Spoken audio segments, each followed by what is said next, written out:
Hello and welcome to the adventures of Lord Russell Baker. This is our first podcast of 2023, so Happy New Year to everybody who's out there listening. We're very glad that you could join us. We thought we'd start this year. We're not going to do what everybody does. We're not going to go for the old, let's look back at the year that's just gone and the year ahead. There's been Russell and I are both very, very big fans of football. And we wanted to give Pele a mention to start with, didn't we, Russell? Good morning. Yes, good morning, Ed. We certainly did. What a fantastic player. It was really sad to see him passing over the Christmas period. Great player, as we know. So good morning and good Happy New Year to everybody that's listening to the show. Yeah, definitely. And if you're into football, well, you've got a bit of a treat because we're going to chat about Pele. But we're going to talk about football's golden era, which for me, and I think you agree, was the 1970s. The 1970s was indeed the golden era, but fall over from the 60s into the 70s, all the characters. It's the years I was playing football as well, and I'm sure you were too, Ed. But yeah, the 1970s, what a fantastic time for football that was. The Indeed. Crowds, the pitches, the passion. And that's typified by Pele. I'm just looking at his stats here. He played 92 games for Brazil, scored 77 goals. And for Santos, his club team, he played in 656 games and scored 643 goals. That's nearly a goal a game. Over that number is just phenomenal. And people say, oh, he played in a weak league. I completely digress.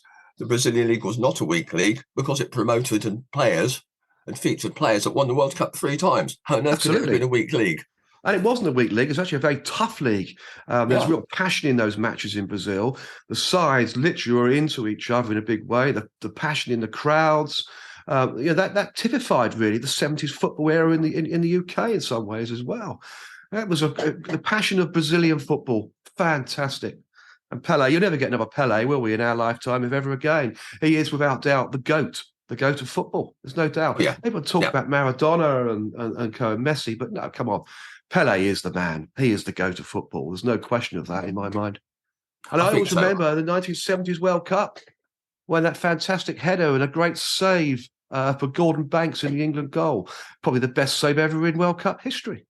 Pele and Gordon Banks. And of course, there's two things about that game. The first thing, when Pele made that header and Banks made that save, Pele was actually shouting goal. He was. As he headed the ball. I think it was Bobby Moore who said to Gordon Banks after he'd made the save, "Oh, you're slipping a bit, Banksy. You used to catch those." I think he did say that, didn't he? Yeah, that was a great spirit of the side, wasn't it? And the 1970s England side out in Mexico, of course, was, I think, better than the 1966 World Cup winning side. There's a lot of people say that. Some fantastic players in there. Gordon Banks at his peak. You had Terry Cooper at left back. Bobby Moore, probably one of the greatest defenders that ever played the game of football. We'll talk about him a bit more later on. Alan Clark was then coming to his peak. Sniffer. What a great team. And they of course lost, didn't they, in the quarterfinals to West Germany after being 2-0 up. 2-0 up against West Germany. Of course, we beat West Germany in the 66 final. So here we are in the quarterfinals in 1970. 2-0 up, 15 minutes to go, Ed. That's all it was, 15 minutes to go. And so Alf Ramsey, bless him, decided to take Bobby Moore off, didn't he, to rest him for the semis. What a big mistake. That then opened up the game for Franz Beckenbauer, who then controlled the game, and Germany won 3-2. That's it. I think it was Bobby Charlton he took off, but it would be a bit like I think it would be a bit like taking Harry Kane off now if you needed a goal. You just wouldn't do it. You wouldn't do it. Yes, you're right. It was Bobby Charlton, and that just because Bobby Charlton had Franz Beckenbauer wrapped up, and of course taking him off, freed the game. Yeah, and the pressure was then on. And Beckenbauer, another great player. And if you're talking about a world's 11 from the 70s, you put Bobby Moore next to Franz Beckenbauer. There ain't many going to get past those two. No, absolutely. And because everybody now, since then, blames Peter Bonetti, who was playing in goal, wasn't he, for England that day, for the 3 goals? Yes, because there was a touch of so-called suspicious food poisoning before the game, wasn't there? Yeah, there was. Yeah. A few of the players got food poisoning. Oh, dear. Wonder how that happened. And Bonetti was in goal, and they all blamed Peter Bonetti, bless him. But I mean, at the end of the day, it was Sir Alf Ramsey's decision to take off Bobby Charlton that killed the game. Yeah. He lost it. I think it's fair to say he slightly lost his nerve in taking off your best players. I can see where they say you've got to rest them because they're playing at altitude. It was a stifling hot day, but you've got to weigh that up against your best chances of winning the game. You have indeed. And he didn't do that. I just vaguely remember the 1970 World Cup. And I think one of the things two things about it. A, it was in colour. It was. And two, the ball. Do you remember the tango ball, the white Yes. ball with the black hexagons on it? That's it. There was something about that ball that's my favourite football of all time, if I can have one. Exactly. And that famous Brazilian strip as well that they were wearing in those days. You know, it was sensational.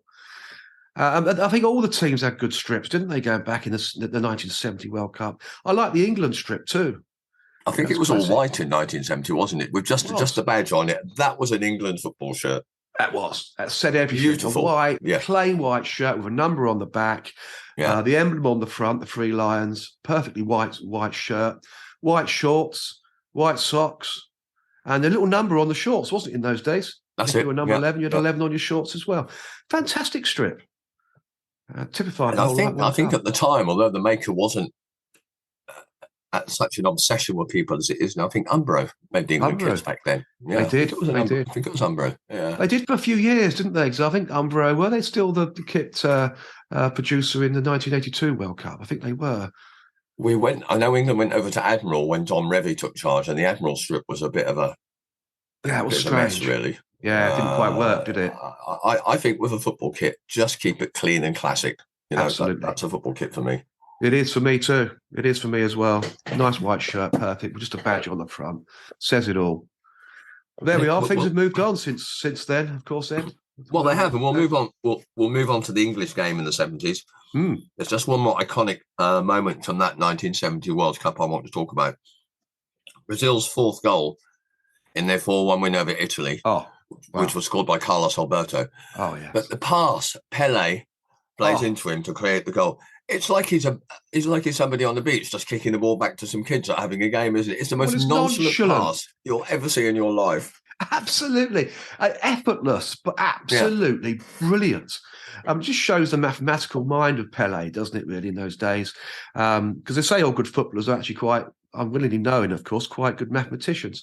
To be able to put the ball in that space perfectly well for the scorer to run onto that and put in that 4th goal was something else. It was a classic ball. Outstanding. What a team they were. And, of course, how they missed him in 1974 when the World Cup was played in West Germany. And the Brazilian side then were quite rigid, weren't they? And they were nowhere near the great sides we'd been seeing before. Yeah, it wasn't a Brazilian side, was it? As far as we could see in 74 in West Germany, it wasn't a Brazilian side. They came out quite early. They didn't play good football, did they? I seem to remember that quite well. And of course, the whole of the 74 World Cup was preoccupied with Holland, wasn't it? Johan Cruyff and Neyskins. Well, of course, yes. You had that great Netherlands side, didn't you, in 74, 78, didn't you? They never won the trophy, but what players they had. Johan Cruyff, I think, probably one of the best European players there's ever been. There's a debate for another day. Johnny Rep, Robbie Rensenbrink, Ari Hahn, wow, total football. People called it. And really, they should have won the World Cup, shouldn't they? They should have beaten West Germany, I think, in the final. But they didn't. West Germany won it, of course, but what a great side. And again, in 78 against Argentina, they should have won that World Cup, although they should. You could have seen Argentina were going to win that all the way through. I think. So there was a certain there seemed to be a certain destiny, shall we say, putting it lightly, with Argentina winning that particular tournament. Was it Mario Kempes, wasn't it, playing for Argentina? I was going to say, they had some great players, Kempes, and of course Ardiles and Villa, who ended up playing in England for Tottenham. They did indeed. Yeah, and much forgotten Alberto Tarantini, the defender who went to Birmingham. He did indeed, and he is much forgotten, that player too, isn't he? Yeah, definitely. He was a great player, but didn't settle.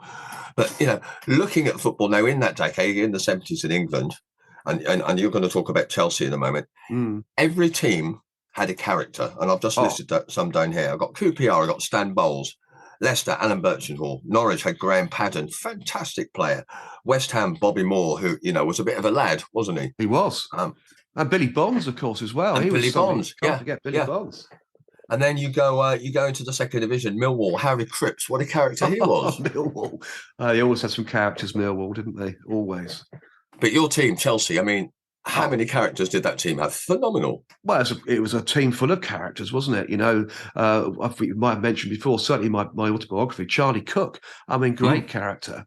You know, you look at Johnny Boyle, the Irish international. He had some substance about him. David Webb, he was known as the earth remover, you know, on the pitch, you know. Incredible. Johnny Hollins, nice chap, Johnny Hollins as well, of course. Very intelligent man, great football player. Peter Osgood, Alan Hudson. You can go on. Ian Hutchinson, Baldwin, Garland, they all had that little bit of panache about them in some way that was different to any other team. And that Chelsea team really was the archetypal West London side that just everyone oozed about, didn't they, really? Didn't win very much, but, you know, the King's Road was where everybody wanted to be. And of course, what they had at the time was a manager who was a little bit ahead of his time in Dave Sexton, didn't they? Yeah, Dave Sexton, yeah, great manager, wasn't he, Dave Sexton? So he did very, very well. And of course, you know, winning the FA Cup in 1970, the European Cup Winners' Cup in 71 against Real Madrid was an amazing trophy win. Losing in the 72 final against Stoke in the League Cup, that was a little bit dramatic. And of course, then all the finances went wrong, didn't they, after that Chelsea Football Club? Yeah. They struggled for a long time, didn't they? They did, and all the players left. I mean, I have to speak to Alan Hudson now on Facebook every now and again. We're friends on Facebook, and you know, he talks fondly of Chelsea, but more fondly of Stoke City, where he left to play for when he left Chelsea. Yeah, so, and to me, it's a footballing crime that somebody like Alan Hudson, along with others like Tony Curry, for example, didn't play more games for England. Alan Hudson, if Alan Hudson had been Brazilian, he would have slotted into that team. No problem. You'd have built your team around Alan Hudson, wouldn't you? And Stanley Bowles is the same, isn't he? You know, they were tremendous playmakers. And why they never played for England more than they did is just a mystery. Well, we all know the FA was scared of these players. They didn't want these players in to represent England, did they? Because of their characters, because of their exactly off the field antics. You know, oh, you're letting the England football team down. How dare you go into a bar and have a pint of beer with your mates? This kind of thing. The same really as Brian Clough. They wouldn't have him as a manager. I was about to say, yes, they were frightened of having him in charge. We would have won things, unquestionably. But we would have won World Cups. We would have done. But those players in the 70s. You know, they went for the safest option possible in Ron Greenwood, didn't they? Oh, that's the wrong option. That's nothing against Ron Greenwood. Fantastic football man at West Ham. He was. But he wasn't going to win things for England. He was never going to win things for England. He didn't win anything for West Ham, let's be honest. You know, he had some great tactical play. West Ham played some great football. But, you know, at the end of the day, for an international level, he wasn't an international manager, coach. Far from it. Far from it. You could even say the same about Don Revie. Yes, that's a very good point, actually. And I have noticed, I mean, not long ago, just before Christmas, there was a list done of the greatest 100 managers of all time. And I noticed Don Revie was pretty much unplaced. Yes. And I think the thing that's gone against Don Revie, although we know Leeds were quite a physical side, is he never really let them off the leash, did he? He never let them off the leash. One wonders how good they would have been, possibly as good as Manchester City are now, or Liverpool were a couple of years ago, if he'd have said to them, just go and play. Just go and play. They were a great side. I used to hate Leeds United, I have to say, as a Chelsea fan, because Leeds United and Chelsea had some great duels over the years, in the 60s and the 70s. But I don't hate them as a club now. Of course, you know, we've all grown up. But I mean, I go back to those days when Don Revie was there, and you're right, Ed. He never let the players off their lead. He had complete control over them. To the point when Don Revie left and Brian Clough took over, the players didn't want Cloughie there. And they got Cloughie out, if you remember. I think he was there for about 30, 40 days. And they wouldn't play for Brian Clough because they still were Don Revie's boys. And that's the power Don Revie had over those Leeds United players. Incredible. You would have thought that they would have thought, oh, Brian Clough's coming, great. He's obviously won a couple of titles with Derby. We're going to win some things under him. But it was like, he's not done. And that's the thing, isn't it? There's always a problem in football, particularly in following somebody on. Yes. Leeds struggled to replace Don Revie. In more recent years, Manchester United struggled to replace Sir Alex Ferguson. Even at Norwich, you know, our local side, Daniel Farke left. Nobody accepted Dean Smith as manager because he wasn't Daniel Farke. And Correct. This is what happened with Leeds under Revie and Clough. It did. And it happens all the time. When you go back into the 70s, there were some great artisans of managers, weren't there? Malcolm Allison. Do you remember Malcolm Allison? Big Mal. Crystal Yeah. Palace. What a manager. He was bigger than the team, really. I can remember seeing him bring a Crystal Palace side to my club, Aldershot, going back in the 70s. It was a League Division 3 game. Yes, Aldershot did play in Division 3 in those days, now League 1. And they were at home to Crystal Palace. And I can remember seeing Malcolm Allison walk out onto the pitch and with his Stetson, his big fat Havana cigar, his usual overcoat. I don't think he had sunglasses on this particular day, but he was a tall man, a strong, tall man. And he literally just owned the pitch. So he was Crystal Palace, Malcolm Allison. It was quite incredible. I think he tried the same at Manchester City too. He did. And at Norwich, you had John Bond, of course, similar kind of character. Well, he was the same, John Bond, wasn't he? He was a brilliant manager for Norwich City, John Bond. But the thing that they have in common is West Ham. They do. West Ham, indeed. So, perhaps not in the 70s, but I think certainly in the 60s, West Ham were probably one of the most significant teams in English football. They won the FA Cup, they won the European Cup Winners' Cup. And of course, West Ham fans will always say, won't they, West Ham won England the World Cup in 66. They say West Ham won the 1966 World Cup. They all say that. And quite rightly so. I think if we were West Ham supporters, we'd say the same. But they were a great footballing side. West Ham always had the right academy for bringing players through, youthful players through. And they produced their players. They still do now to some degree. Frank Lampard. He was Frank Lampard Senior's son. Let's not forget the senior Frank Lampard, great player for West Ham in his day. His son, the Frank Lampard for me, and then left West Ham, come to Chelsea. What a great player for Chelsea and for England. West Ham produced some cracking football players in the 70s. Like today, briefly lurching into the current times again, Declan Rice. There you are, Declan Rice, another classic player produced by the West Ham Academy. Fantastic. But what I will say, and this is not to disparage Declan Rice at all, he's not a big character, is he? He's not a personality. Fantastic footballer, utterly professional. He's going to go a long way. He is. But he's not a Charlie Cook, is he? Or an Alan Hudson? No. Or a Peter Osgood? Or a Stan Bowles? No. What is the difference? Why are we not seeing the personalities in the game now? Now, is it because they're so dedicated to their craft, they're so professional, there's just no room for it? I think that's probably what it is now. The game's moved on to a different era, different styles of players. The actual game itself is much faster now, of course. It was slower in the days, in the 70s and the 60s, a much slower game, where players like Charlie Cook and so they could, and Alan Hudson, they could play their game. They had more space to move the ball around and energise the matches. Whereas these days it's quicker, isn't it? It's far faster. Yeah. Very physical, very quick. No time on the ball. You literally one touch, a move, pick the ball up, play, move, gone. And they're playing on billiard tables today, aren't they? As compared to back in the baseball ground at Derby, for example. Oh, mud heap. I've played in one or two matches on grounds like that, and it's just absolutely awful to play football on. But, you did. I go back in the 70s as well. I remember turning up at football matches on Boxing Day, and the games would go ahead with snow on the pitch, an orange ball, frozen pitch, never called off, always played. That's and what capacity crowds as well. Yeah, huge crowds for Boxing Day football, massive, and always local derbies.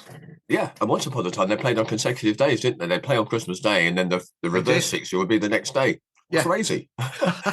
Imagine the fuss introducing that now. And the fans were able to go because they ran trains on Christmas Day, for goodness sake. They did. Oh, the trains were running in those days, remember? Yeah, not running now, are they? No. But anyway, dare even consider getting a train anywhere these days. You'd never get back if you got one. But yeah, they did. That's what happened over Christmas period, wasn't it? Football and local derbies. And of course, you being a Chelsea fan, we talk about the fans being part of the game, and the grounds had a sort of spiritual essence to them as well. You had the North Bank at Arsenal, you had the Copper at Liverpool, and of course at Chelsea you had the Shed, and you've stood there, haven't you? Oh, many years. I've stood in the Shed for many, many years, and then gradually as I got older, I migrated to the newsstand. What was then the newsstand, the East Stand, But I can remember at Chelsea, you see, you go into the shed end for 25 pence to get in. Can you imagine to watch a top level football match? I think the programme was 5p or went up to 10p after a while. But you could pay 50 pence to transfer from the shed into the West Stand and sit down. So sometimes when it was really cold, that's what I used to do. I used to pay my 50 pence and transfer from the shed end to the West Stand. You can't do that now. I mean, it's different times, isn't it? The thought is, are they taking? Well, I think I know the answer, but the game is being taken away by its from its core support, isn't it? And that's why I think the atmospheres these days are slightly more sanitized. A football match used to be 90 minutes of noise. You'll now talk about an atmosphere at a game. Certainly watching it on television, you can hear the players shouting on the pitch, and you think, well, where's the atmosphere? I've gone to live games at Norwich where the players have been so audible, because the crowd has been so quiet, and not just the Norwich fans, whoever the visitors are as well. It's people gone that way. People don't seem to feel like they're part of the experience anymore. You know, at a football match, when you're in the crowd, you were part of the whole thing. Now we're sort of set to one side observing. And I think that's quite sad. Very sad. I mean, you go back to the old Arsenal ground, of course, Highbury in North London, and that is famously known as the library. It was always quiet. The Arsenal fans were always quiet.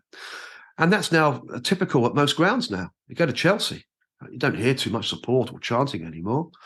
I think most Premier League sides or grounds now are the same. You've still got that fervent support in the lower leagues, I think. You know, you get down to League One, League Two, non-league football. Kings Lynn, Boston, for example. It's just been played over the holiday weekend here. How lively were those two games? And congratulations to Tommy Woodrington in the Linnet, second in the league, and won both those games. Won both the games back to Boston, and the home game, even fighting in the crowd. I understand as well. What a throwback that was. Yeah, we don't want to see that, do we? We don't condone that kind of activity, but it just shows the passion that even supporters at that level of football have for their clubs. You know, it's fantastic to see the passion, but not the fighting. But you don't get that passion at the Premier League matches now. It's all prawn sandwiches and I think that's a very good point that you make, because if people say to me, oh, well, you know, you're English, I always say, no, I'm not English, I'm Norfolk. Yes. And people have more of an attachment to where they perceive themselves as belonging than to a nation. So Kings Lynn fans, because they're for the most part from Kings Lynn or West Norfolk, they're going to feel that attachment to the club, aren't they? Just as Boston fans feel it for theirs. Whereas if you're a Manchester United fan, you could be from anywhere over in the country, and that attachment is not there in the same visceral way. No, it's not. And I think Manchester United is an interesting concept, isn't it? Because you look at Manchester, you've got Manchester United, Manchester City. And it's always been known that the true Mancunians live in Manchester actually support Manchester City. Most of the Man United supporters actually come from Ireland and all over the parts of the country. I think most Mancunians are City supporters. I mean, that's still reflective today, which is interesting, really. Why that's that way, I don't know. And it's and football is a tourist industry now, isn't it? Because there are tourist packages at places like Barcelona and Real Madrid and Inter Milan. And hey, I'd love to go on one, and I would. But it's aimed at getting in people. It's like going to the theatre, isn't it? Football is like a sporting theatre now. Get the people in. It's not so much about them supporting the club; it's about them wanting to watch a football match. That's what it's about now. Yeah, you've lost that spirit in the ground. The actual real supporters have gone, haven't they? Really, at the top level of football now. You don't get that now. Those feisty reactions we used to see. Do you remember when Liverpool used to score at Anfield, the old cop, when everyone's standing up? They all used to push forward behind the goal. And, you know, I can remember being at Chelsea in the shed where the notorious song will go up, "Knees Up, Mother Brown." And you'd start in the middle of the shed, down the front. You know, that was what it was like in those days. Maybe it's down to the all-seater stadiums, Ed. I don't know. That's taken the passion out. I'm not sure. I think you've hit the nail on the head there. Now, I think the fact that you can't stand and jump and sway and all the rest of it and be like a moving animal almost as part of a bigger gathering of a few thousand people. Yes, it's not the same, especially if you're in a seated part of the ground. And I remember at Norwich, Darren Huckabee getting on the ball. Everybody would get off their seat to watch, and you've got stewards saying, "Sit down, sit down." What's that about? What's that about? I mean, yeah, you've got to be able to show your passion and your energy at a football match because that's your team. And when you got a top player like Darren Huckabee, was for Norwich City, of course, and a lovely fella, Darren, too. I was lucky enough to interview him a few years ago. Fantastic player. And when he got the ball, you knew something was going to happen. So with Grant Holt. You knew something was going to happen at Norwich when those players were on the ball City. There you go. Exactly. And with players like that, it's not so much bums on seats as it is bums off seats. Because you're like, okay, what's going to happen here? And you're up straight away. Exactly. And so that's it. There's so much to talk about. I think we've probably got another session here at some stage. We've got another podcast in this easily. We've sort of touched the waters here. We'd love to know what you think. If you'd like to contribute towards a podcast on football, if you have a great passion in football, if you've played football at any level, go to Lord Russell's website, get in touch with him and say, I'd love to take part, because this is something which gets people going, isn't it? It certainly is. It's passionate. So get in touch, ask what you'd like to be involved with, what you'd like to talk about, and we can get you on the show. It's really as simple as that, isn't it, Ed, at the end of the day? Definitely. Come and join us. It's not just about the two of us. So, if you want to come in, be on the podcast with Lord Russell and myself, as Russell said, drop him a line, let him know what your interests are. It doesn't have to be football, and we'll have a chat about that. We're going to do these pods regularly throughout the year, roughly about every 10 days or so, along with lots of other things, which we'll be talking about as the weeks go forward. But, I feel like I want to watch a football match now. Yeah, I do as well, actually. It's in my blood. I think, hold on a second, is there football on tonight? There probably is somewhere. Somewhere, I would imagine, yeah. We're going to have a look see if Kings Lynn are playing this weekend. So I might go to a Kings Lynn match. Yeah, get along to the walks and give the Linnets a shout. That's absolutely well worth doing. Yeah, it certainly is. Support your local team, folks. Support your local team. Definitely get behind them. Russell, thank you so much. A pleasure as always. Again, Happy New Year to you and to everybody listening. Yes, thank you, Ed. Happy New Year to you, and great talking as it always is. It's always a great discussion when we get together, and look forward to the next session in a couple of weeks' time. We will do. All the best to everybody. As two people once said, it's goodbye from me. And it's goodbye from me, or him, whichever way you want to say it. So exactly. Yes. Take care. Bye-bye. Thanks all. Bye-bye.